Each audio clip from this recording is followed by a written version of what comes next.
coming back from Potter, my life had changed. I knew that, my husband had been sick. I had spent a lot of time with a lot of sick families with really sick kids. And uh, it just became clear that I needed to do more. And your help was tremendous. So thank you for being a part of There with Care and being a part of starting it, really.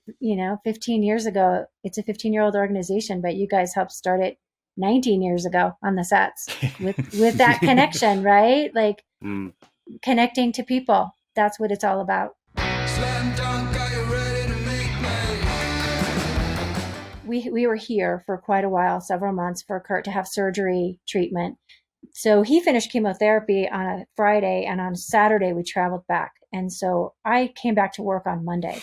So coming back was really emotional. And I remember walking onto the set that day and being kind of nervous about going back to my real life after what we had been through. And literally that day I went back to my desk and I got a call from a wish organization for a child who was dying, who wanted to see the film before she died. I ended up working with the director to set up a private screening for her with Chris of a rough cut of the film. And she saw the film before she died. She had about 2 weeks to live.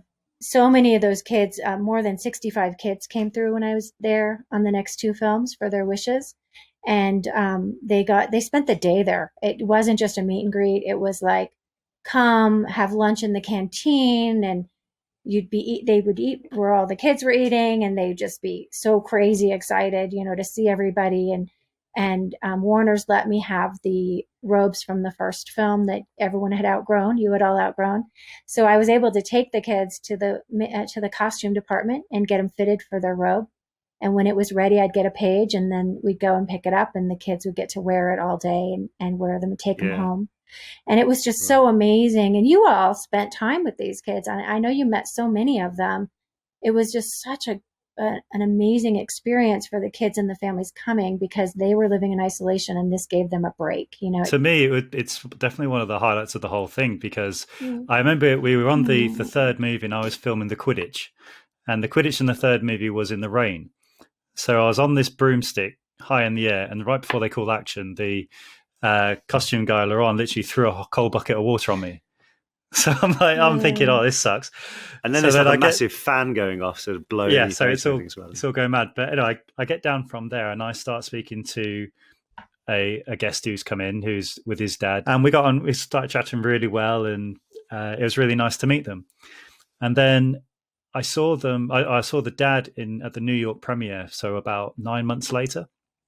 And I remember being a bit nervous. I could only see the dad.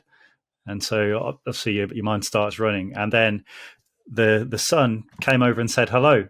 So he was there. And that was like the best. It was better than seeing the film or anything like that. That really, and to me, it's things like that which people don't see in the private moments that you share with people, that it means so much to them, really, really make the lasting impression. A few of the Wish kids were able to yell action and yell cut, which obviously made them, which like none of the actors knew who this voice was shouting the other side of the wall, say if you're in the Great Hall, because all the monitors were at the other side of the wall.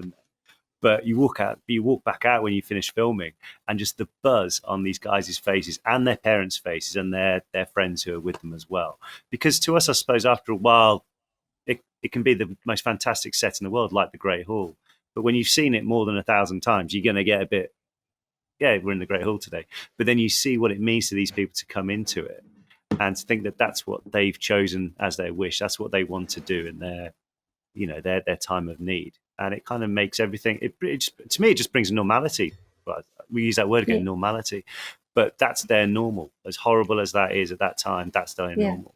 And that we can show them, or we can just lighten their day in any way. I think you should never shy away from doing such things. I agree. And I think I remember saying to Warner Brothers, like, if we have the one thing that would help this family, let us do it. Let us share it, and I love that you all were so on board with that. I mean, at first everybody was a little scared, like what to say. And I think everybody got comfortable pretty quickly, but you guys were all kids too. And it's scary when you're first exposed to that, to critical illness. And these kids were really sick. And so many of those families I keep in touch with still.